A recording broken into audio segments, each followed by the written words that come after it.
Representatives of the new Syrian authorities are inspecting Russian armed forces' armored vehicles at the gates of the checkpoint of the Russian airbase Khmeimim in Latakia. In fact, there can be no talk of defense or resistance. The fate of the base is entirely in the hands of the Syrians. We are in front of the gate of Khmeimim Air Base, the military base associated with the nuclear forces belonging to the Syrian Keep Brigade, and also to the Influence Brigade in those operational theaters. These vehicles are a crossroads for the base's ground forces. Russian military morgue in Rostov. Warthog Defense reported that there are 58,000 unidentified bodies of Russian soldiers in a morgue in Rostov alone. Russia is overwhelmed with the corpses of soldiers Putin sent to die in Ukraine. Additionally, Russian commanders are preventing soldiers from recovering the bodies of their fallen comrades to avoid paying compensation to their families. Ukrainian Chief of Staff Syrsky stated that in 2024 alone, Russian forces suffered 420,000 casualties, including both dead and wounded, in Ukraine. In Russia's Belgorod region, the Perun UAV unit of Ukraine's 42nd Brigade torched a Russian tank and some other equipment. Ukrainian forces have intensified cross-border operations not only in Russia's Kursk region, but also in Belgorod, targeting military infrastructure, supply depots, and troop concentrations. These attacks serve multiple strategic purposes for Ukraine, highlighting the evolving nature of the conflict. Strikes in Belgorod disrupt Russian logistics and hinder the flow of reinforcements and ammunition to the front lines in eastern Ukraine. Belgorod serves as a critical staging area for Russian forces, making it a valuable target. By attacking supply lines and command centers, Ukraine creates operational challenges for Russia, stretching its defenses and forcing troop reallocations away from active combat zones.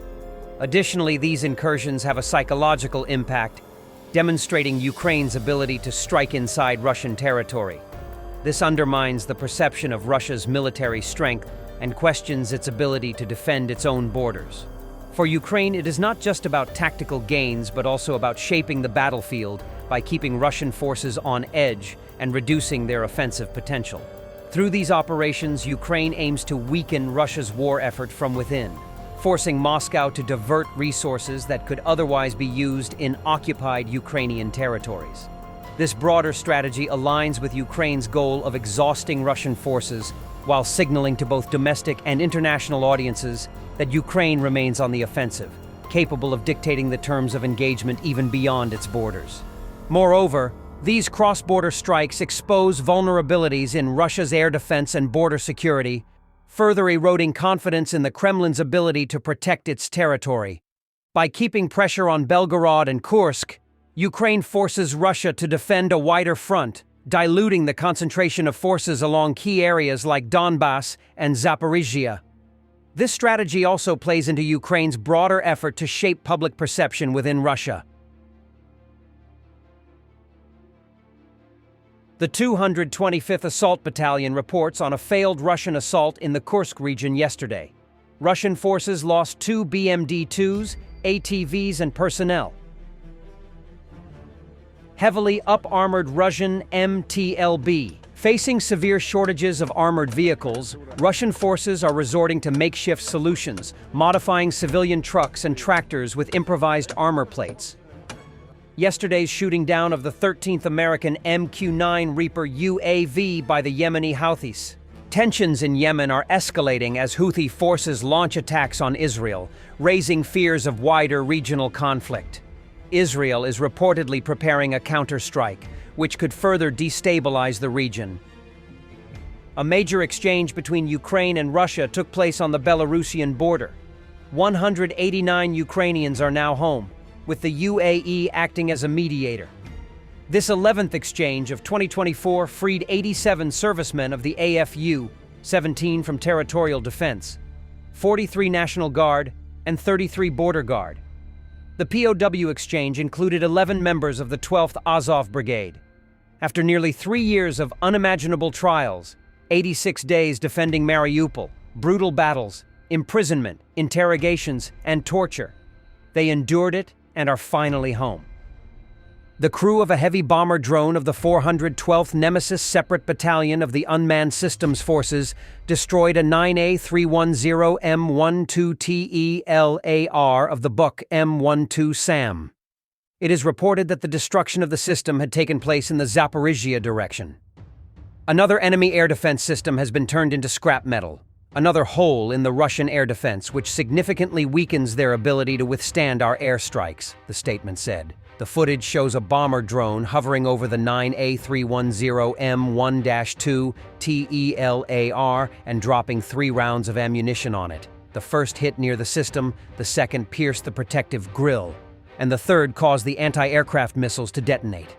It is also noticeable that one of the missiles had an engine failure after the munition hit. In early December, Militarny reported that the operators of the 412th Nemesis Separate Battalion had destroyed a Russian Tor M2 air defense system in the Zaporizhzhia region. A 9A331 M2 TELAR of the Russian Tor M2 air defense system was detected on the temporarily occupied territory while driving at night. The drone hit it on the move. The dropped munition hit the upper rotary part of the installation, where the anti-aircraft missiles and radar are located. The previous Tor-SAM was hit in the Donetsk region in the same way in mid-November. The Unmanned Systems Forces have opened a recruiting center in Kyiv at 11 Generala Almazova Street. You can visit the center on Monday, Wednesday, and Friday from 1 to 6 p.m., or Tuesday, Thursday, and Saturday from 9 a.m. to 1 p.m. In addition to a personal visit to the recruiting center, an online interview is also available. The United States government has announced nearly $2.5 billion in military aid to Ukraine. It is reported that military assistance was provided under 2 programs at once: Ukraine Security Assistance Initiative and Presidential Drawdown. As previously reported, the allocation of assistance under USAI was announced on December 20th. As I committed earlier this year, the Department of Defense has now allocated all remaining USAI funds appropriated by Congress in the supplemental that I signed in April, and my administration is fully utilizing the funding appropriated by Congress to support the drawdown of U.S. equipment for Ukraine, said U.S. President Joe Biden. Biden said that the U.S. Department of Defense was in the process of delivering hundreds of thousands of artillery rounds, thousands of rockets, and hundreds of armored vehicles to Ukraine to strengthen the Ukrainian defense forces in the winter. Thanks for watching, and don't forget to subscribe. Also, if you want to support Warthog Defense, please become our member and get early access to new videos, exclusive members-only videos, and become administrator in comment section. The membership link is in the description. Rescues every day. We had a guy last week at 6 rescues in 6 days. You know, he's doing the job every day.